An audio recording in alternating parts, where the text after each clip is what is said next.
குலதெய்வத்தை வணங்க வேண்டும், இஷ்ட தெய்வத்தை வணங்க வேண்டும். இது தேவதா காரியம். இப்ப தேவதா காரியத்தை செய்யணும். எப்படி தினந்தோறுமே குலதெய்வத்தை வணங்கணும். அப்ப குலதெய்வம் வெளியூர்ல இருந்தா போக முடியாதே. மாதத்தில் ஒரு நாள் போக வேண்டும், ஆண்டுக்கு ஒரு முறையாவது போக வேண்டும், குடும்பத்தோடு போக வேண்டும். அப்பாவுக்கு பக்தி இருக்கு, அம்மாவுக்கு இல்லை. அம்மாவுக்கு இருந்தால் அப்பாவுக்கு இல்லை, குழந்தைகளுக்கு இல்லை, 3 பேருக்கும் இல்லை என்று சொல்கிறார். எல்லாருக்கும் தேவை. அவரவர்கள் குலதெய்வம் இஷ்ட தெய்வத்தை வணங்கணும். பிதிர்காரியம்னு அடுத்த ஒரு விஷயம்.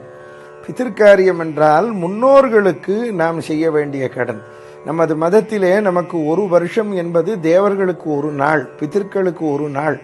திதி செய்கிறோம் என்றால், இப்பொழுது ஒருத்தர் ஆவணி மாதம் காலமாகி இருக்கிறார், அமாவாசை கழிந்த சதுர்தசி என்று சொன்னால் அன்று நாம் திதி செய்கிறார்கள். அன்று திதி செய்கிறாள் என்றால் வருஷத்துக்கு நமக்கு ஒரு வருஷம் என்றால் அவளுக்கு ஒரு நாள். தினமும் சாப்பாடு போடுறோம்.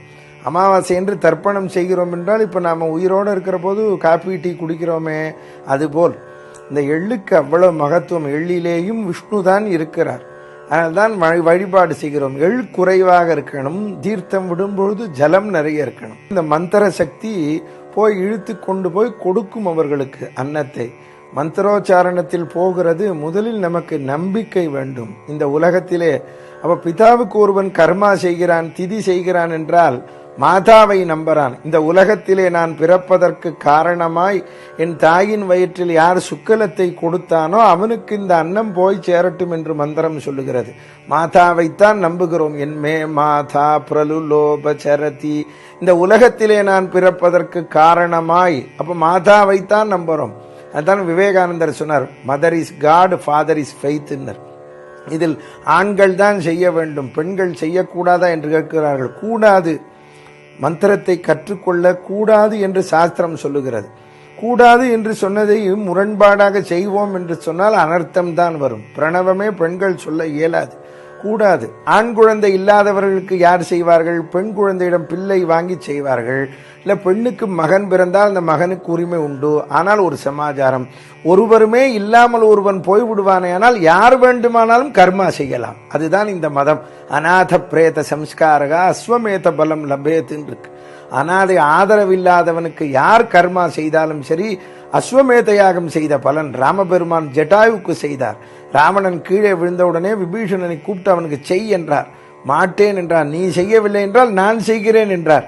ஆக இந்த இடத்திலே தெரியும். அதனால்தான் மாலையபட்சம் தர்ப்பணம் செய்யும் பொழுது நம்மளோட பழகினவர்களுக்கும் மந்திரம் சொல்றோம், குழந்தை இல்லாதவர்களுக்கு சொல்றோம், நண்பனாக பழகினவர்களுக்கு, உறவினன் எல்லோருக்கும் சொல்லுகிறோம். அம்மா அப்பாவுக்கு திதி செய்யாமல் நான் அநாதை இல்லத்திலே போய் சாப்பாடு போடுகிறேன், முதியோர் இல்லத்திலே போடுகிறேன் என்றால் பயன் கிடையாது. தவசம் செய்து விட்டுத்தான் அங்கு போய் போட வேண்டும். வீட்டில் ஒருத்தனுக்கு சாப்பாடு போடாமல் நான் முதியோர் இல்லத்தில் போய் சாப்பாடு போடுறேன்னா இங்கே இருக்கிறவனுக்கு பட்னியாக போட்டுவிட்டு அங்கே போய் சமைக்கப்படாது. அங்கே போய் சாப்பாடு போட்டு பிரயோஜனம் இல்லை. அதுதான் நமது மதம். இருப்பவர்களையும் கவனிக்க வேண்டும், போனவர்களையும் கவனிக்க வேண்டும். வள்ளுவரே சொல்றார், தென்புலத்தார் தெய்வம் விருந்து ஒக்கல். ஆக எல்லாரையும் யட்ச பிரசனத்திலே சொல்லுகிறான். மகாபாரதத்திலே யமதர்மன் கேள்வி கேட்கிறான், முன்னோர்களுக்கு எவனொருவன் கர்மாவை செய்யவில்லையோ அவன் உயிர் இருந்தும் நடைப்பிணம் என சொல்லுகிறான். ஆக நாம் முன்னோர்களை கவனிக்க வேண்டும், முன்னோர்களுக்கு செய்ய வேண்டியதை செய்ய வேண்டும். எங்க செய்ய மறந்தவர்கள் தான் சேத்துவிலே போய் செய்ய வேண்டும். ஒரு தடவை செய்து பிறகு தொடங்க வேண்டும்.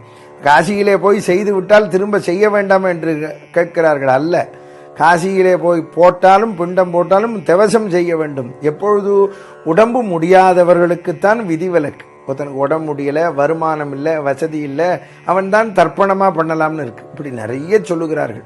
ஆக திதி செய்ய வேண்டும். திதி செய்ய முடியாதவன் ஒருத்தரை கூப்பிட்டு, வேதம் படித்தவரை கூப்பிட்டு காலலம்பி அவருக்கு வாழைக்காரசி கொடுக்க வேண்டும். அதுவும் முடியாதவர்கள் அமாவாசை தர்ப்பணம் செய்ய வேண்டும். அதுவும் முடியாதவர்கள் கருவேலங்கும் காட்டிற்கு சென்று அந்த முள்ளை கட்டி கொண்டு முன்னோர்களை கூப்பிட வேண்டும். இந்த ரத்தம் கொட்டும். நமக்கு இந்த ரத்தத்தை கொடுத்தது அவர்கள் தானே, அதைத்தான் செய்ய வேண்டும். அப்படி செய்வோமே ஆனால் நாம் உயர்வடைவோம். தெய்வத்தை வணங்குவோம், குலதெய்வத்தை வணங்குவோம், பிதர்களை கொண்டாடுவோம். அப்பொழுது நாம் உயர்வடைவோம் என்று சொல்லி இத்துடன் திருநிறைவு செய்கிறோம்.